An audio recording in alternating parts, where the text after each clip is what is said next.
está? Un gusto saludarle, gracias por ser parte nuevamente de esta entrevista a fondo. Y hoy hemos querido invitar a conversar al alcalde de Concón, Óscar Sumonte, sobre un tema muy importante, un tema que siempre está en la agenda informativa, no solo de los medios, sino que también está en lo que se refiere a lo que piensa la comunidad. El santuario dunar. ¿Qué pasa con las dunas de Concón? Sobre todo considerando, ¿no es cierto?, algunos hechos en las últimas semanas. ¿Cómo está, alcalde? Óscar Sumonte, un gusto tenerlo acá. Muchas gracias, Bernardo. Encantado de poder participar nuevamente de este programa.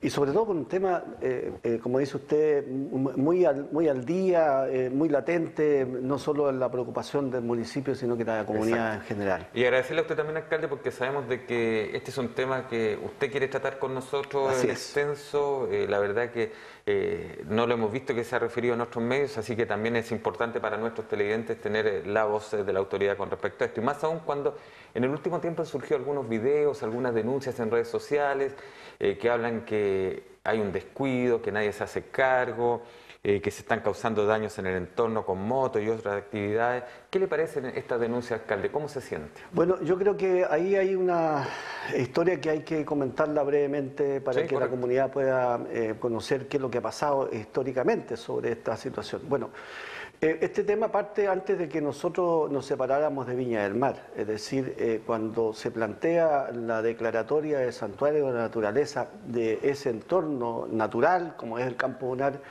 era el año 93, 94, a lo mejor me voy a equivocar un poco en las fechas, pero quiero graficar un poco la historia. Y se planteó después de un largo proceso de estudio, de análisis científico, cultural, turístico, que había que proteger 50 hectáreas de ese lugar porque reunía las condiciones necesarias para su protección. Extrañamente... ¿Qué fue el plan inicial? El plan inicial. Eso fue para el año 93, cuando estábamos en Viña del Mar. Extrañamente, con un decreto que ya establecía esas 50 hectáreas, aparece otro decreto que mágicamente las rebaja a solo 12 hectáreas. ¿Se acuerda quién firmó ese decreto? Ese decreto, a ver, no recuerdo exactamente, pero era el año 93-94. Perfecto. Ahí la gente podrá sacar conclusiones quién eran los que estaban a cargo. Pertenecíamos a Viña del Mar, Concón estaba luchando por separarse de Viña del Mar en ese momento. A raíz de esta situación, sin duda surge la primera inquietud cuando se crea la comuna de Concón. A mí me toca la responsabilidad y el honor de dirigir a la comuna en la primera instancia. Cuando se crea y se separa de Viña del Mar en el año 95 es la creación de la comuna y en el 97 asume el municipio. Y una de las primeras acciones que tomamos como alcalde fue intentar recuperar el decreto original, es decir, las 50 hectáreas. Solo un paréntesis, recuerdo bien, porque usted fue uno de los primeros alcaldes independientes, netamente independientes que ganó en nuestro país. Y recuerdo aquella entrevista en su automóvil particular, ¿no es cierto?, el camino entre venía de vuelta, Santiago, ¿se acuerda? Mira, muy bien, muy buena la memoria. no falla. Y me estaban esperando acá en Concón y toda la gente, los medios de comunicación. Bonita historia, qué buen recuerdo me hace Bernardo.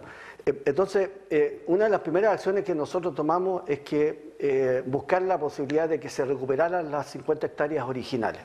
Fue un trámite no menor, tuvimos que empezar a convencer a las autoridades regionales, a los parlamentarios, al Consejo Municipal, y se generó toda una efervescencia que llevó, digamos, definitivamente que después de una larga negociación de intereses políticos, intereses de carácter comercial, veíamos con muchas dificultades porque era el municipio, en ese momento no estaba 100% la comunidad, habían dirigentes, estábamos recién partiendo, había una identidad, pero que faltaba empoderarse todavía. Y no hay que olvidar que en su momento el Campo Dunar, todos recordamos que fue usado para estos jeeps, ¿no es cierto?, estas carreras de vehículos, de motos, perdón. Entonces, no había conciencia en esa época. De a poco fue trasladándose esta situación y se generó que después de una larga negociación y de conversaciones con la empresa Reconsa, que son los dueños, que también discutible de cómo obtuvieron, ¿no es cierto?, este Campo Dunar, y además de quién eran los dueños. Disculpe, Reconsa, ¿cuándo se hace cargo? ¿Cuándo aparece como dueña? ¿A los años siguientes de que se conoce esta nueva partición del decreto? De antes, digamos, del primer decreto, ya tenían una... exactamente, ya eran dueños de ese lugar y fueron los que insistieron en cambiar cambiar ese argumento de las 50 a 2 hectáreas. ¿Y cuál fue el argumento?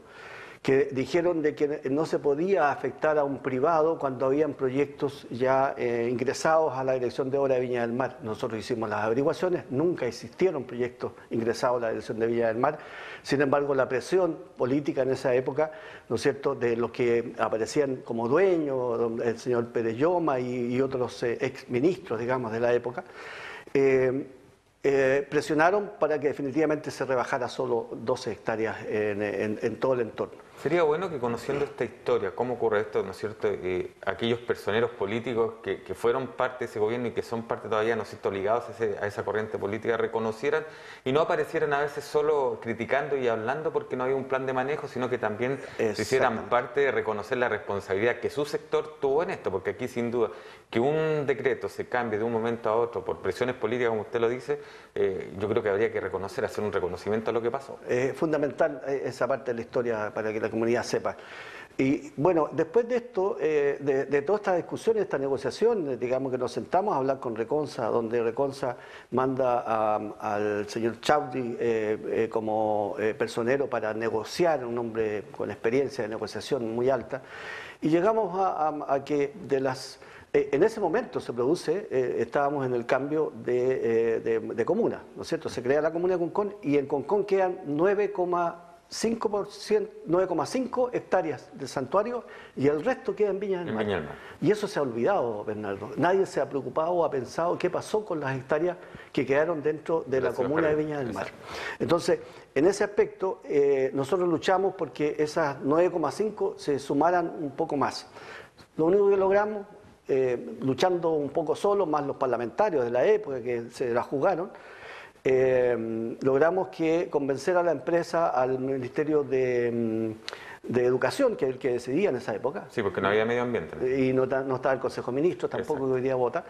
Y le pedíamos que era que el gobierno de la época firmara el decreto de las 50 y no estaríamos en estas condiciones hoy día.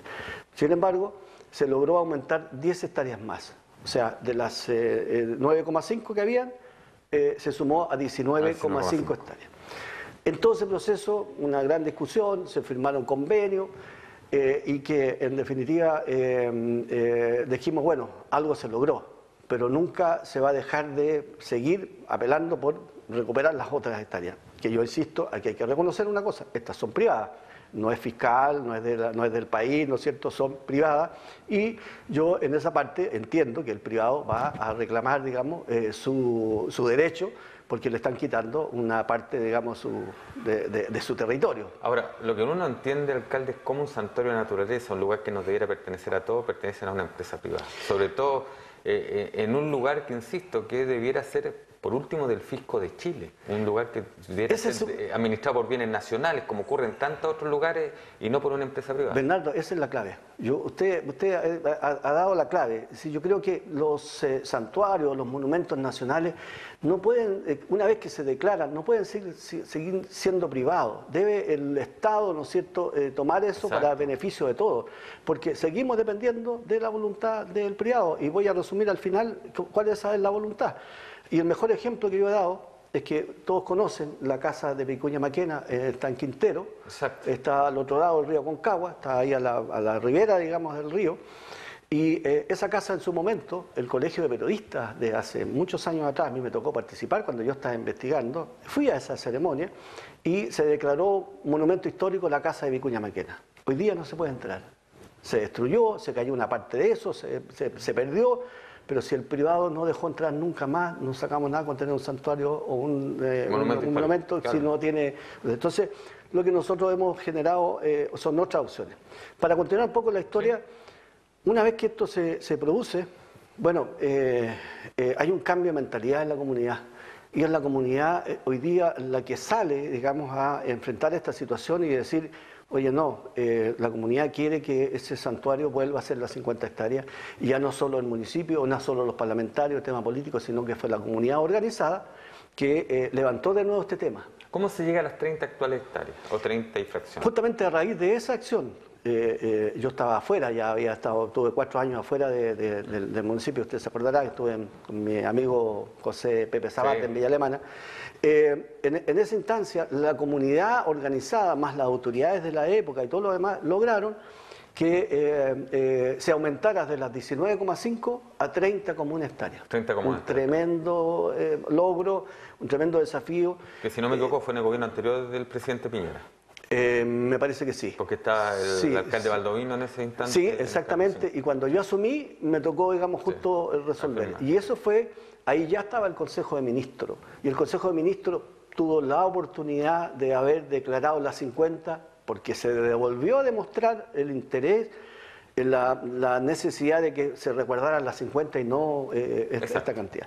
Bueno, después de todo este proceso, viene el cambio del plan regulador de la comuna de Concón, que tiene otra historia, Bernardo, muy larga, porque hay que recordar, y aquí quiero ser súper franco, yo no me manejo en el tema político, pero hay que decir la verdad.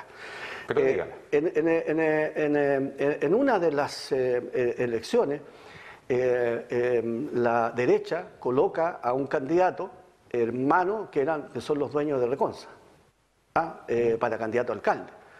En esa época, los que no quedan de alcalde quedan de concejal. Yo felizmente volví a ganar esa vez, y esta persona quedó como concejal y quedó como presidente de la comisión de obras del Consejo Municipal, donde sin duda se hizo mucho intento que esto no ocurriera, para que justamente evitar el avance de la calidad, digamos, del santuario de la naturaleza. Entonces, con todo este movimiento, todo este proceso, me tocó a mí vivir, y después la comunidad logra conseguir que las 30,1 hectáreas hoy día estén ahí vigentes, pero lamentablemente sin posibilidad de ingresar, sin posibilidad de tomar posesión. Después de esto, Bernardo, se genera que la ley estableció que el privado tenía que asumir y hacer un plan de manejo. Ese plan de manejo lo hizo primero el municipio con recursos propios, en la época del alcalde Baldovino. El ministerio dijo, no, nosotros vamos a hacer otro, y la propia empresa de Reconsa dice, no, nosotros vamos a hacer el nuestro. Y yo me acuerdo haber participado, digamos, en donde empezaron los técnicos a reunirse, y nos dimos cuenta que todos estábamos en el mismo, digamos, en el mismo nivel de acuerdo por resguardar y la necesidad de resguardar. Sin embargo, en algún momento el privado dice, no, yo no trabajo más en esto, no voy a hacer el plan de manejo, y lo dejo hasta aquí. Recuerdo bien porque incluso en el gobierno anterior tuvieron más de alguna reunión con la propia presencia de los dos ministros, porque hubo dos ministros, ¿no es cierto?, de medio ambiente, donde incluso en más de alguna oportunidad se dijo, por fin salió luz verde de esto, llegaron a un acuerdo, pero después al tiempo se desconocía y quedaban en vicisitud en saber qué iba a pasar con las 20 hectáreas, que todavía están, ¿no es cierto?, en duda, que es lo que está complicando más. Hoy día, después de todo este proceso, ¿no es cierto?, se genera que el cambio del plan regulador, que fue en mayo del año pasado, donde hubo una gran participación ciudadana, hay que decirlo.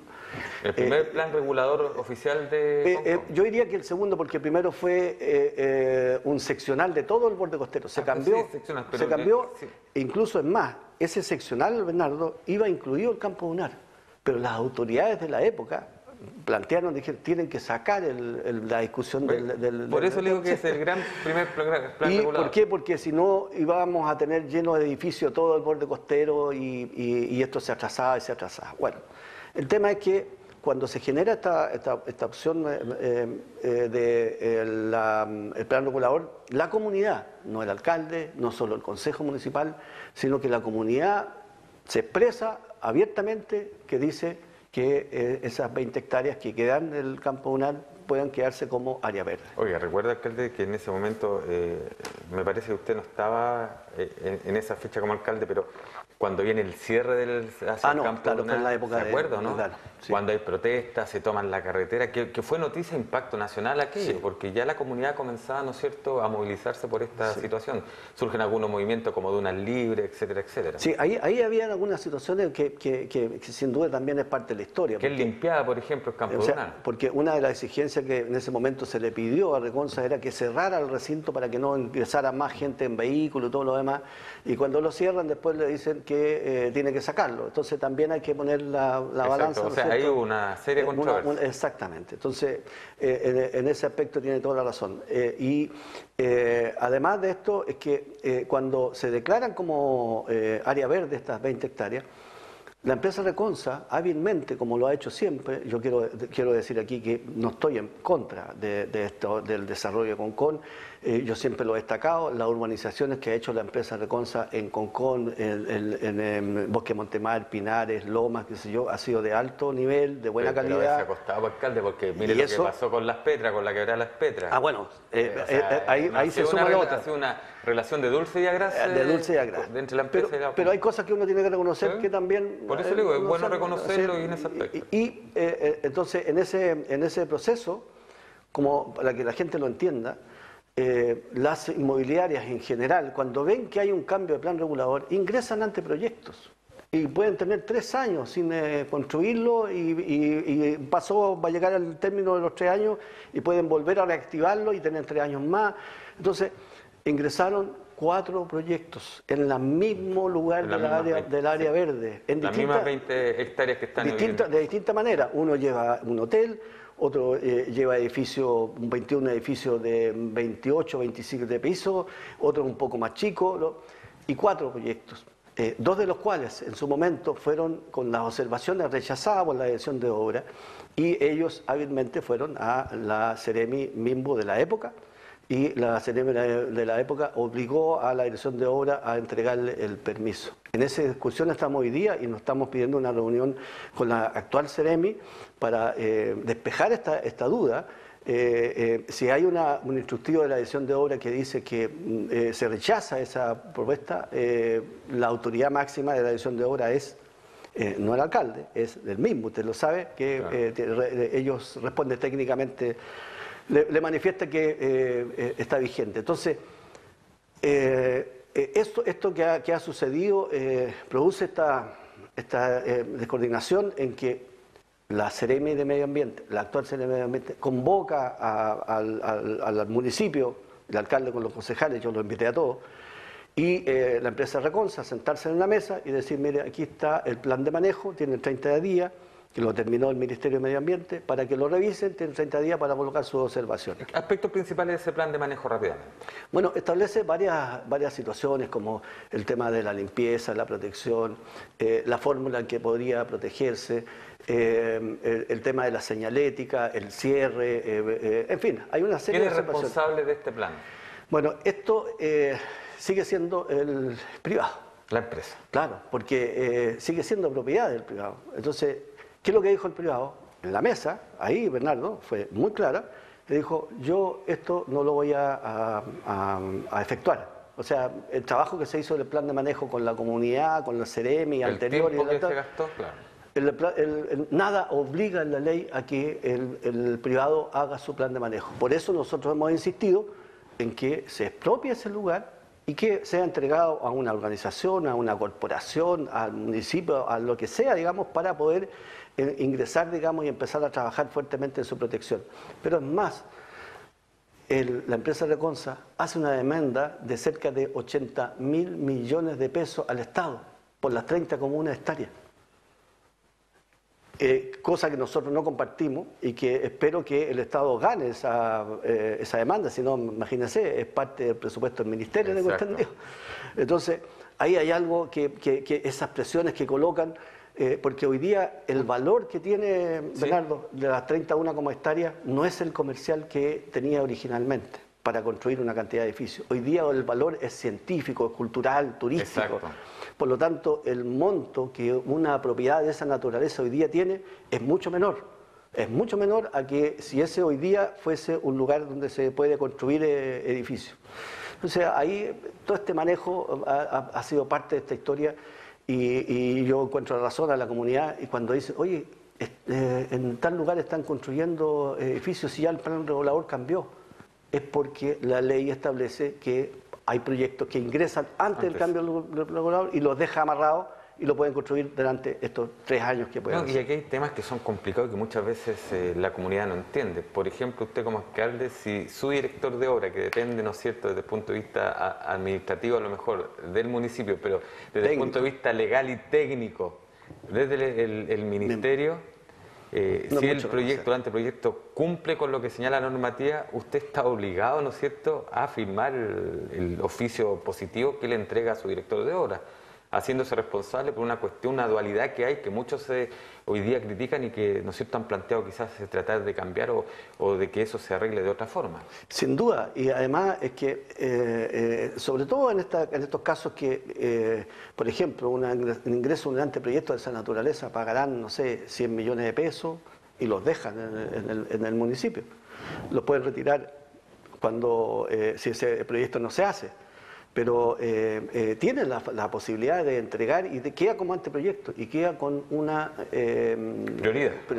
O sea, tiene una prioridad. Ahora, usted como alcalde, ¿qué tan responsable siente esto? Y se lo hago la pregunta, Óscar, porque resulta que como jefe comunal, ¿no es cierto?, ante la comunidad usted aparece como quien tiene la responsabilidad, ¿no es cierto?, de mantener el orden, la seguridad, el tema de la vivienda, el tema de los campamentos, si es que tiene este tema medioambiental, aunque no tenga atribuciones, ¿no es cierto?, legales en la normativa vigente para los municipios. Es verdad, Bernardo, yo creo que en eso uno no puede desconocer. Nosotros como, o sea, la autoridad como alcalde, ¿no es cierto?, tiene una tremenda responsabilidad en todo esto, en términos de gestionar que se solucionen y se resuelvan estos conflictos.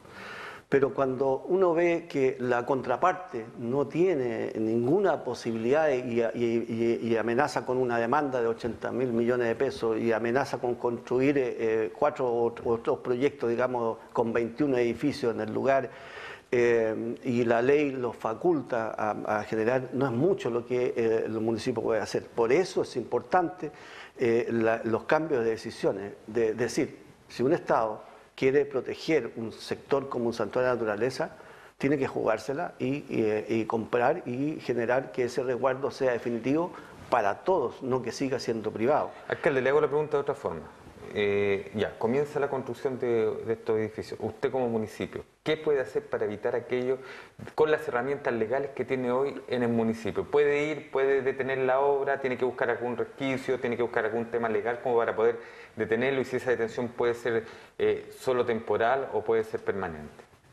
Lo primero que hay que hacer es que el Ministerio, ¿no es cierto?, de Monumentos Nacionales y de Medio Ambiente deben respaldar la solicitud de que tienen que ingresar a un estudio de impacto ambiental. Porque aquí hay que decirlo, Bernardo, varias veces nosotros en estos anteproyectos que presentaron, hicimos las consultas a los organismos pertinentes. ¿Qué fue lo que dijeron? No corresponde que entren a un estudio o un impacto ambiental. Entonces, solo cuando empiecen a construir, se les obliga, cuando vayan a darle el permiso de construir, se les obliga a que hagan un estudio de impacto ambiental. Y es ahí donde se va a establecer 2 cosas. Uno, por estar cerca del campo dunar, es obligación de hacer para nosotros un estudio, ojalá, y no una declaración, que es muy básico, sino que un estudio de impacto ambiental al respecto.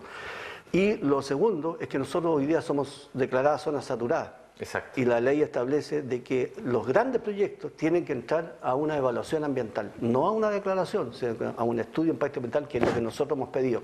Pero si estos organismos, que son los que rigen y generan, digamos, estas instancias, nos dicen que no corresponde o que es solo una declaración ambiental de acuerdo a la ley, quedamos también ahí un poco... Es de esperar que la nueva ministra de Medio Ambiente lo escuche. Ya por lo menos lograron un avance, ¿no es cierto?, con el plan de descontaminación que había sido aprobado, entre comillas, pero que rechazó la Contraloría porque venía de mala forma, o sea, no venía bien ejecutado. ¿Usted ha tenido la posibilidad de conversar con la ministra? Ahora no. ¿Se lo ha planteado? Ahora no. Porque usted había dicho que se quería reunir con ella. Falta esta etapa, digamos, y yo estoy pidiendo por ahora con una reunión con la Seremi del MIMBU para aclarar estos anteproyectos. Perfecto.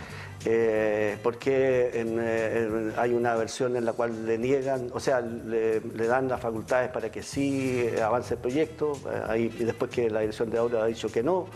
Entonces, pero oficialmente usted no tiene ninguna... Ahora no, hoy día está pendiente esa reunión con la ministra y espero realizarla a la brevedad y, por supuesto, con todo lo que se ha producido, porque se está construyendo en una ladera que está fuera del campo dunar, hay que decirlo, del santuario mismo, está aledaño al área verde, pero que es un remanente del sector de Costa de Montemar, donde van a construir una escala y ahí hay unos riesgos, digamos, hay una casa que hay ahí que estamos muy preocupados por eso. Entonces, o sea, hay un tema que se podría llevar desde otra perspectiva. Exactamente, entonces estamos buscando todas esas alternativas y pidiendo los apoyos necesarios para revertir esta situación. Alcalde, nos queda un minuto para terminar esta entrevista. Creo que ha sido muy decidora y muy interesante porque se ha aclarado un tema y hay que seguir aclarándola. Le insisto, porque no se entiende cómo, ¿no es cierto?, un sector como es el campo dunar, que debiera ser de todos, está en este momento en esta disyuntiva y que si llegara a ir atrás lo que ya se consiguió, se podría perder definitivamente porque podría quedar justamente en manos de los privados dueños de los terrenos. ¿Qué le dice a la comunidad en este momento? Yo quiero primero manifestar que hay que revisar la historia completa de esto. He hecho un pequeño resumen de esta situación. Quiero decir que nosotros hemos hecho todo el esfuerzo que hemos tenido a nuestro alcance para proteger ese campo dunar que sigue siendo privado. Hemos buscado todas las alternativas. Creo que es importante que la comunidad siga estando atenta y reaccionar como se ha estado reaccionando cuando ocurren este tipo de situaciones y que no sea solo el municipio que a veces se ve entrampado, porque este tipo de cosas puede cambiar voluntades y decisiones como debieron haberse hecho en su momento. Alcalde Óscar Sumonte, y es por eso que hemos querido conversar con usted y reitero, le agradezco que usted también haya tenido la amabilidad de exponer esto con nosotros, con Quinta Visión, que no lo ha hecho hasta el momento en nuestros medios. Así es. Y es importante que nuestros televidentes sepan, y es bueno partir de la base histórica por qué ocurren las cosas. Y esperemos de que se pueda avanzar y todos colaborar para que definitivamente este campo dunar, este santuario de la naturaleza, siga como tal y siga para todos, no solo para los que vivimos hoy en esta región, sino que también para los que vienen, las nuevas generaciones. Muchas gracias, alcalde. Muchas gracias a usted. Ahí usted lo escuchó, usted lo vio, el alcalde Óscar Sumonte, alcalde Concón, aclarando muchas dudas que hay en torno a lo que es hoy este plan de manejo del campo dunar, esta situación histórica que se arrastra por años y que al parecer en cuanto a este plan de manejo está teniendo serios inconvenientes por la postura principalmente de la empresa dueña del sector. Que esté muy bien usted y su familia.